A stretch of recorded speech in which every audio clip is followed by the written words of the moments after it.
Good evening, and thank you for coming to this meeting. Our goal today as a collaborative team is to improve instruction with our SCIP students. Last year, me and Ms. Vitale, we went through our Teacher Access Center and we found some disturbing data on our SCIP students. We racked up 236 absences, 147 referrals, 26 failed courses.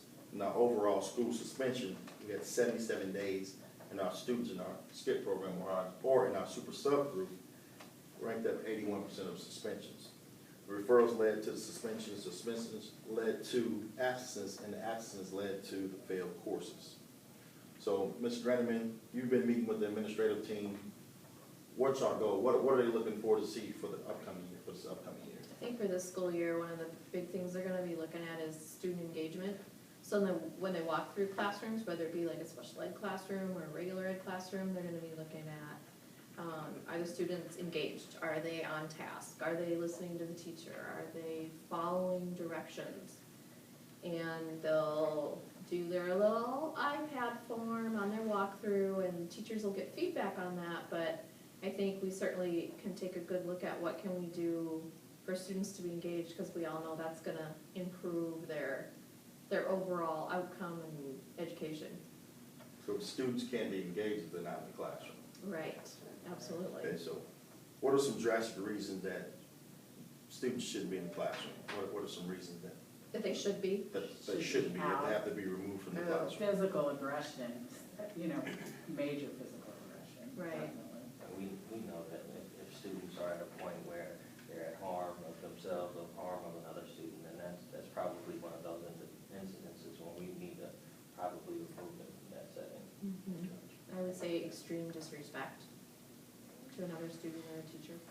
What are some ways that we can prevent these off-task behaviors from these students? I know one thing that we've done, something that we've sort of discussed is, just consistent and clear communication with the students. Make sure that expectations are posted, constant reminders for the students. Those seem to be some things that help.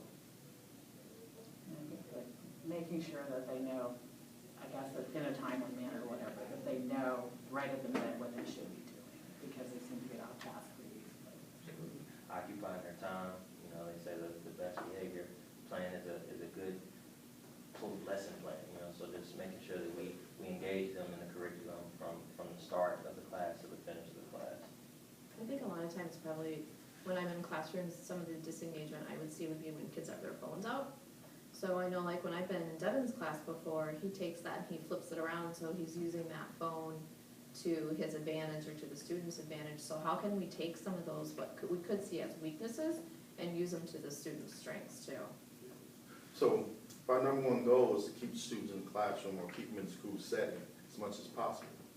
In order to increase time on task, there's some things we have to put in place other than suspensions, because we see the more the kids are absent, the less, core education they're getting. So, Mr. Moore, you looked at some research, and what was the research saying? Based on the research that I looked at Donna Lieberman's article. She talked about stopping out of school suspensions. In that article, what was discussed was providing alternatives to that disciplinary action.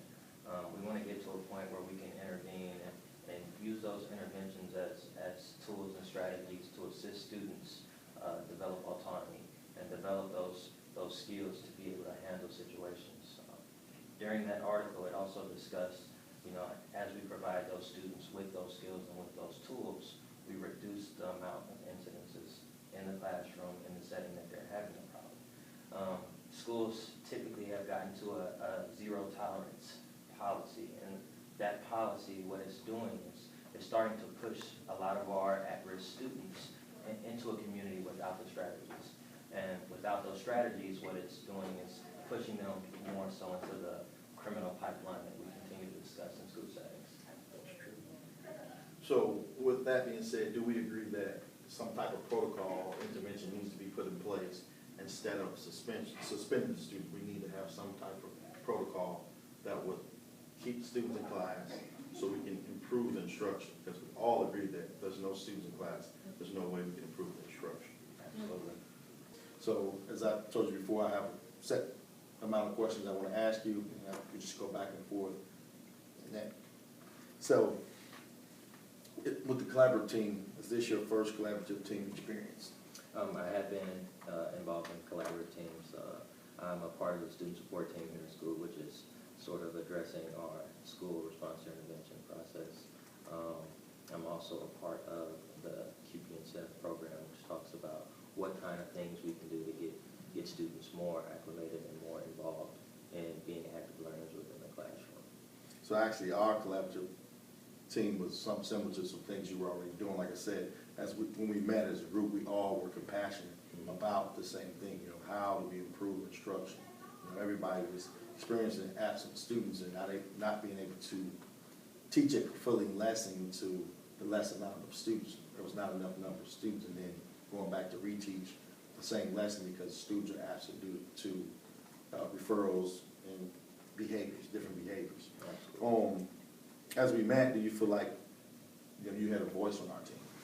Absolutely. You know, I think that when we came together as a team and we decided on some of the key things that we saw, I know that I brought together some research information. We got some administrative information. And as a team, I think collectively, we all put together some part of that process that really worked well. I think that the research that I brought was really well tied into the overall protocol that we decided to go with. So absolutely, I felt like I definitely had a voice in this collaborative team. Right, and the research was good. I mean, the research made all the sense in the world. I mean, if students are not in the seats, there's no way they can be engaged.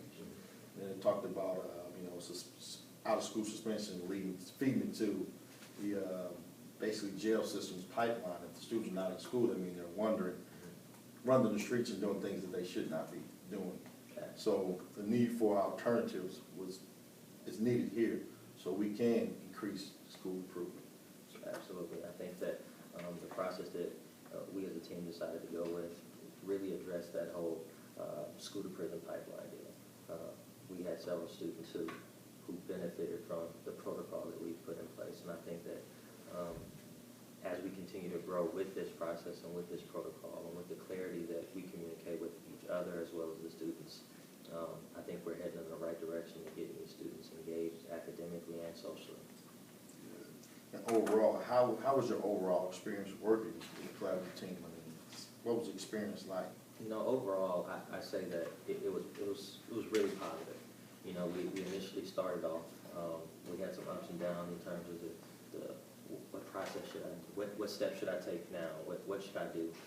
You know, all of the things that I think initially start off with any type of new process or new protocol. As a team, though, when we came together and we continued to have discussions on, you know, what it looked like, what it sounded like, the timing of it, I think that overall it started coming together. For me, it actually made the process of teaching in the classroom easier, and it also benefited the students. Saw some significant changes, some great changes, not only in our ability to address the students academically and socially, but in working with other teachers as well. That's great. I mean, like, as you said, the ups and downs before, there was a lot of what ifs. Like, we all knew what we wanted to accomplish. It was more the fact of how we're going to accomplish it, and how we're going to get staff to adhere to this full-blown process of being a protocol. Absolutely. We knew all the things that we would show them. I mean, the data itself said, hey, there's a need for some intervention. Absolutely. But again, going back and forth, and us being consistent with each other, we prevailed.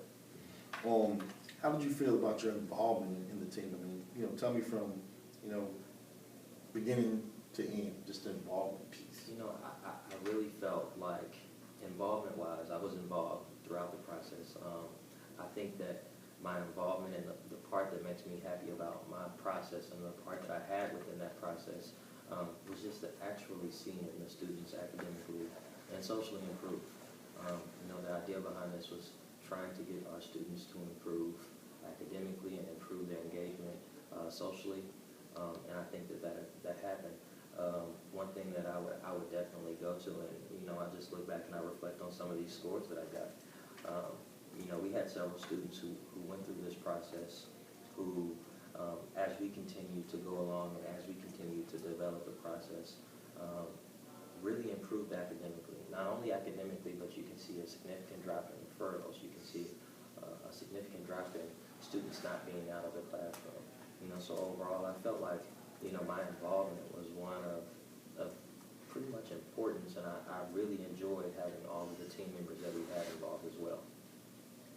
Good, I mean, now, so basically you're seeing some good jumps from our students. Absolutely. Because it leads into my next question. It says, now that the protocol's in place, are you seeing a difference in your student success?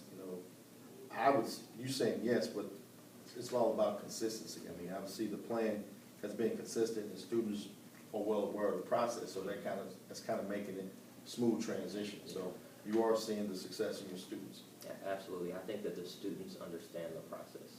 I think that the students understand the protocol.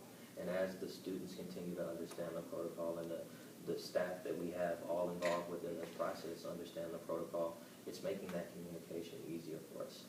It's giving students the opportunity for choice, providing those strategies, and how do we hit adversity, and how do we handle certain situations. I think that us being patient and persistent with the process and the protocol that we put in place has really, really allowed students to have a voice, allowed students to gain strategies both socially and academically to be successful.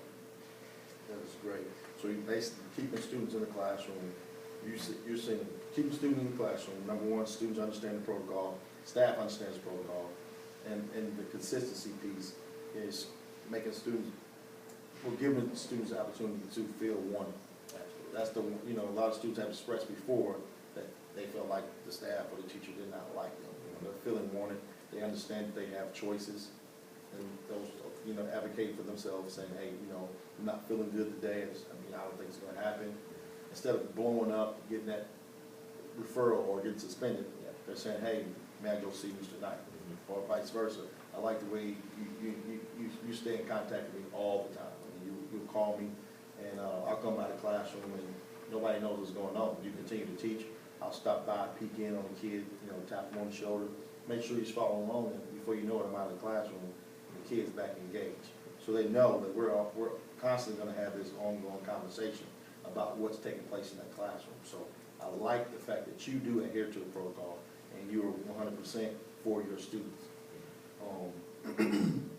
Is there anything else, just noticing, like I said before, we all had that plan. We all knew what we wanted to see, but again, we've all had different responses or different instances with these students. Like I said before, you were there, you were very vocal in our meetings, but in the beginning you were a little timid. You're not sure how things would take place. And, before we had a student that you had a great deal of conflict with, and now you couldn't tell that now because you guys have built that rapport, and he's allowed you to show him that you do care and understand. And that, just talk to me about the difference between that kid that you saw before that was rebellious to the student that you have now. I think with the protocol in place, it really allowed for us to communicate, me and the student communicate in a manner that we both agreed upon. Having this protocol allowed for him to have a voice and allowed for me to have an outlet in saying, hey, these are the types of choices that we get to make, but you get to make them. The student had a voice, and I knew a protocol that was going to be in place, which was consistent of the student responding.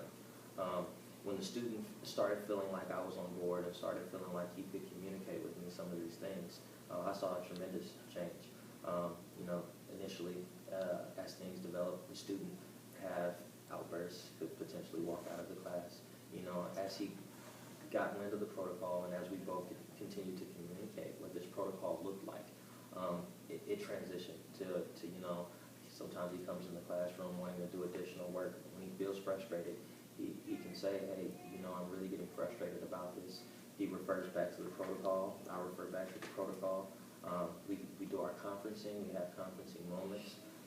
He gets time to de-escalate from any type of situation that he's feeling distressed about, and we can bring it back, and we get to work. And you have a clear understanding of the protocol. You don't hesitate to contact me when you need the assistance. You take the hands-on approach, and that's the big difference.